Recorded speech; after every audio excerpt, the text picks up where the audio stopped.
Calendar, sorry. I asked Mary to go ahead, this is probably a good place, and then we can do it during our adjournment if you want. Why don't we just wait during our adjournment, you find it there, and then we'll. Okay. we'll do that. Okay. Commissioner concerns, Mr. McKean? Yeah. Probably the biggest concern, I did attend a meeting yesterday, Platt was dealing with the affordable health care. And I tried to, when I came back, put some notes together to sort of type them up so to have that, because hopefully clarify some issues. But it does, as I interpreted it, that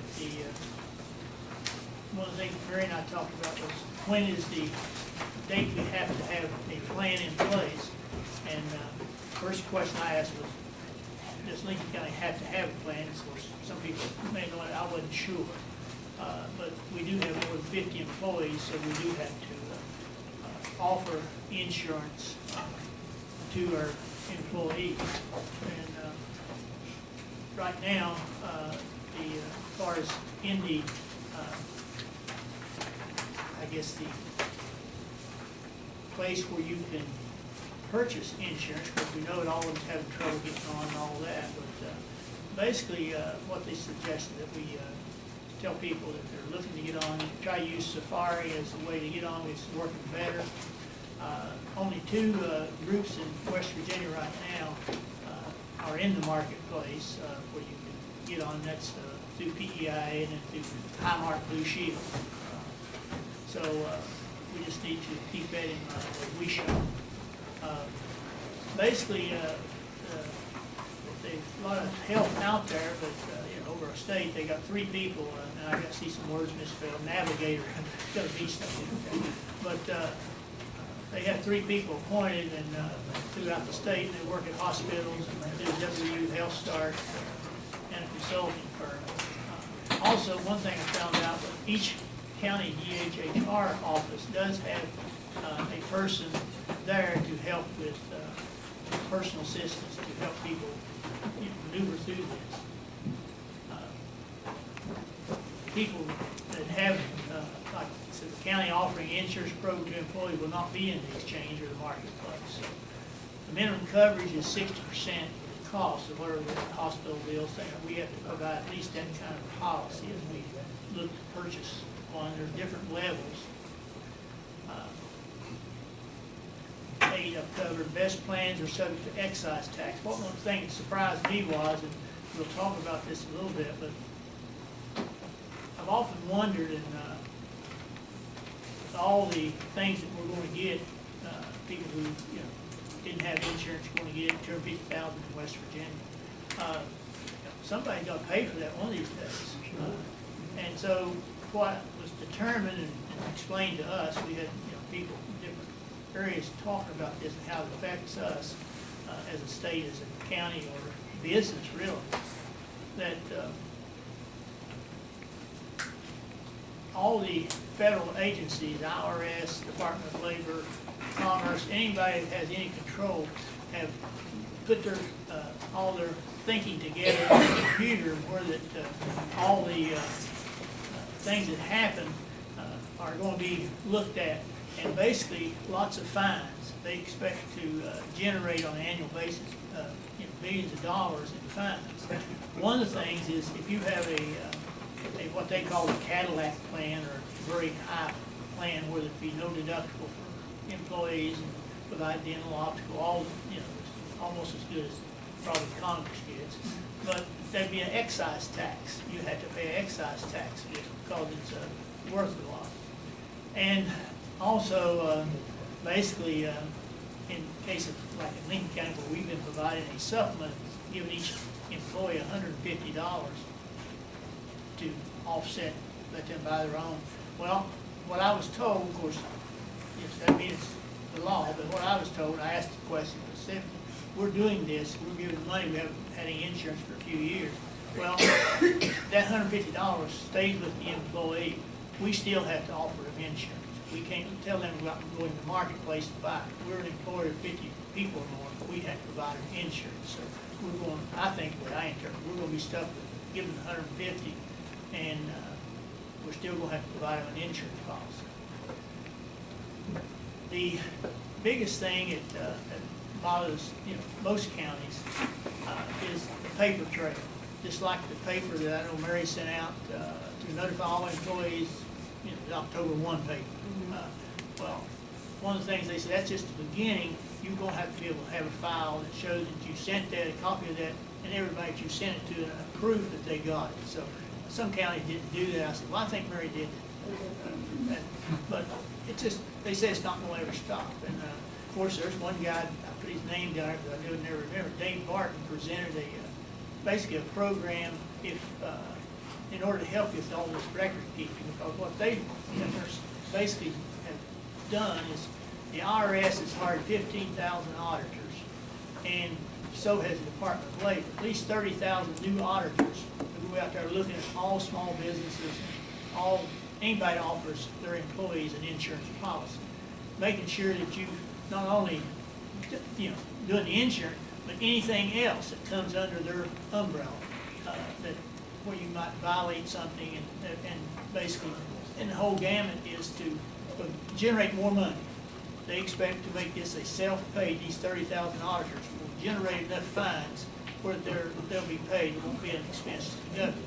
So it's going to be a real responsibility of small business, governments, everybody, counties, to basically have your record keeping in order. And of course, one of the people spoke with, every county needs their own human resource officer. Of course, everybody just sort of laughed.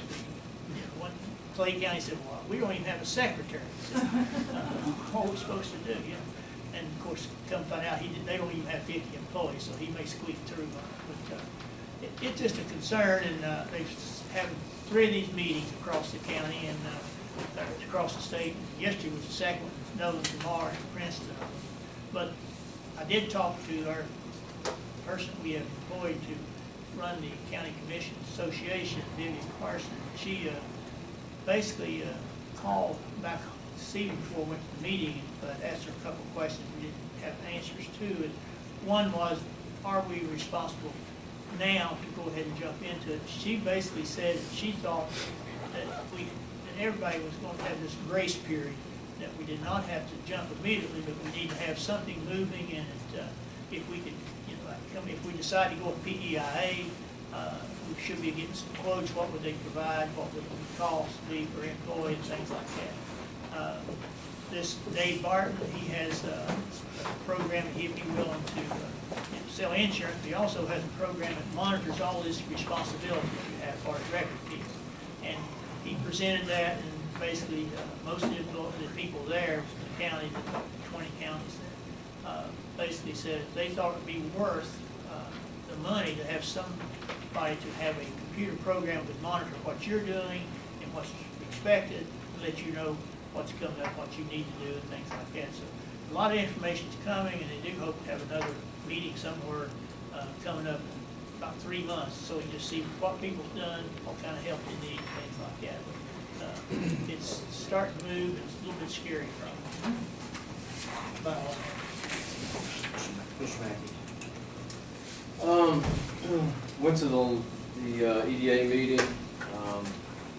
The land for the farmer's market at Allen Creek has been purchased. That's on the move. We'll be working with the Farm Bureau, people in the area, to go ahead and get something set up, hopefully for this spring, okay? And hopefully we can actually continue the model throughout the county, working through at Hamlin, West Hamlin, and Arts. But this is just something that it's kind of spur of the moment. You find something and you try to go with it so you can get something done. And it was I think it was a very good idea for what we were trying to do in the Allen Creek area. I continue to work on cell phones. It seems like I'm on the phone at least once or twice a week, and sometimes once or twice a day, talking about cell phones and where it is and where we are in the process. As of right now,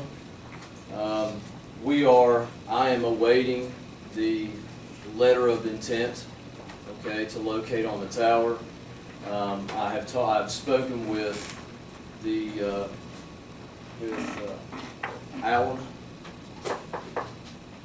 the Director Holder, spoken with Alan Holder, and as soon as I get that, he said that he would like to help me get coordinates, anything that it is that we would need from the 911 center, if there's any way that he can help. I appreciate what the sheriff had to say about providing deputies in the Allen Creek area. I will continue to look for a highly visible place in Allen Creek so that we can make that a reality. I have spoken with Todd Curry. If there's anyone in the audience that has any suggestions, please tell me, contact me, because I would like for us to have a presence there. I think it makes sense for us to do that. Another thing is the hiring of deputies. I think that is on our agenda. That is something that we're looking at in the future, and I think it's something that we need to do as soon as possible. And last but not least, I'd like to recognize Mary Napier. She has worked hard. Anytime I need anything from the commission office, she's always there. She's willing to help. And I would like to see her moved up in some type of administrator role or executive director role soon. And of course, that has to be approved by another commissioner. But I think that's something that we need to start talking about. That's all I have. Okay, I don't have much. We kind of touched on the things that I wanted to talk about, and it has been talked about. In our meetings tonight, Commissioner Matthews has resigned from having employed board of directors or the Trail Authority, and I've taken his place there. And I look forward to, and this is not because we wanted him to. It's basically his schedule was such, and mine was such that it would make more sense for me to be able to attend. And having been on the Trail Authority for 6 or 7 years prior, I think it helps with the knowledge I have of the people there and how we've done things in other counties and things like that. But I do look forward to working with the EDA board and Commissioner Matthews to try to get the best out of the trail system that we can as far as for all the businesses and people in Lincoln County. I thought Hoss would be here tonight. Do you have anything you want to say about the Harts Community Center or anything? Yes, thank you for asking. We had our fall festival this last weekend, over 2 days. Had pretty good attendance for something that we put together in less than 3 weeks. Did very well with that. Community starting to notice that we're there and doing other things. The deputies department that the sheriff was talking about, that the school board's paying for to renovate and to maintain. The materials are there. The work has already started to begin on that. So I don't know what the deadline on that is yet, but that's in progress.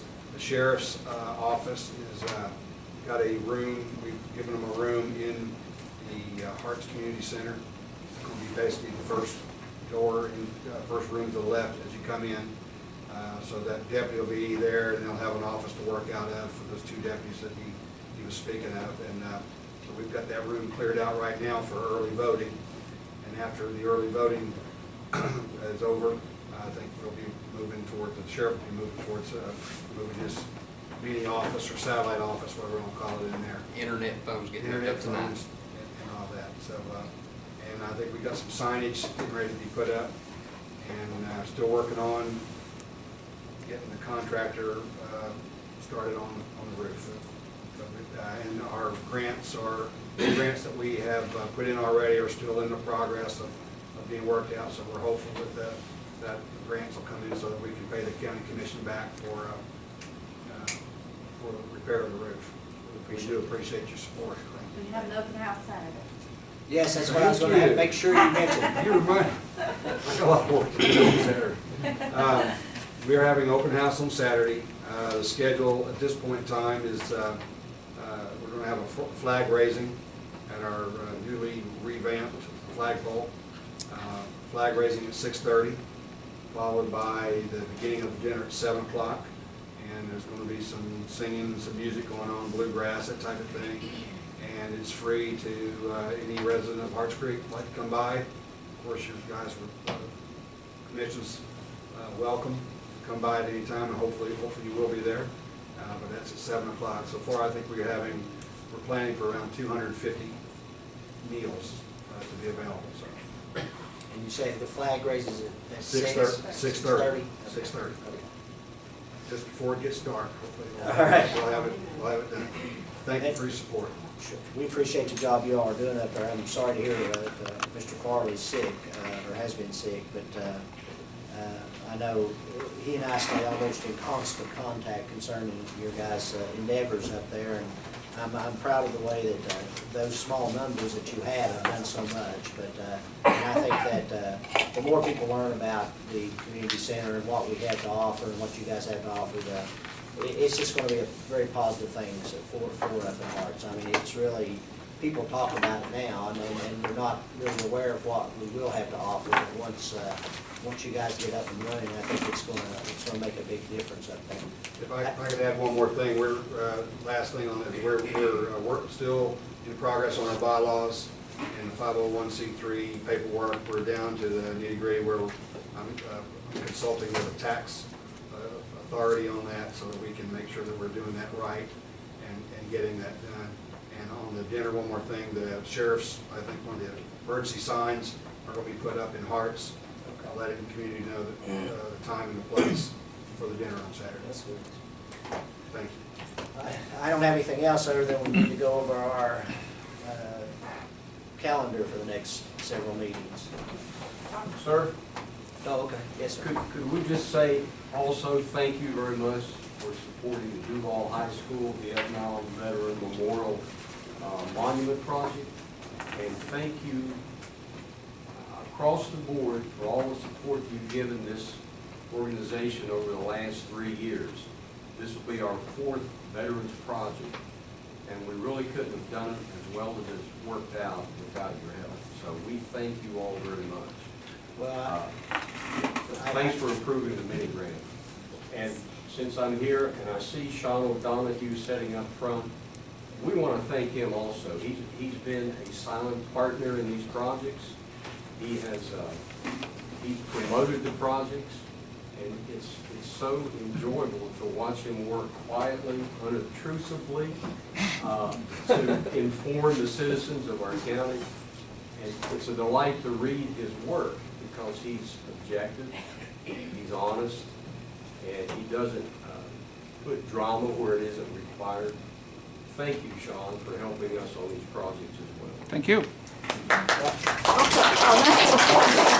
just want to say, whatever we've done is not enough for what you all have done. I mean, it's something I think we all realize the sacrifices you all made and whatever, and we're very proud to help you all in any way we can.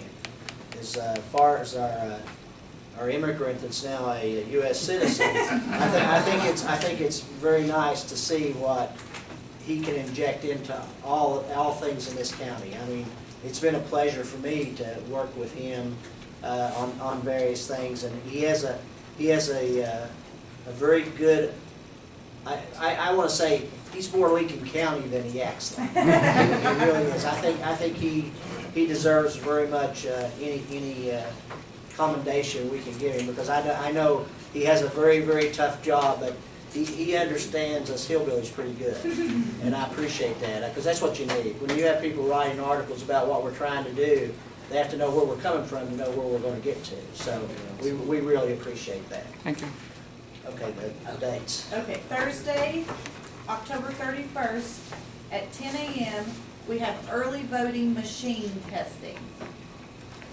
And then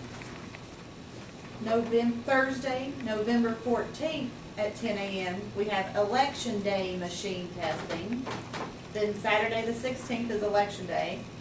Then our next commission meeting is November the 21st, which is a Thursday, at 10 a.m. before the Thanksgiving dinner. And then Friday the 22nd is at 10 a.m. is the canvass. And then to certify the election will be Monday, November 25th, and the time will be announced later. be up to you. Isn't there like a time period after everybody turns anything in, you gotta wait for 48 hours or something? Yeah, Christie said so many hours That's why after. she hasn't really a time, Right, right? right. You have anything else, Mary, you wanna add? That's all I have. Okay, I'll entertain a motion to adjourn the session, Lynn County Commission at 8:05. I move.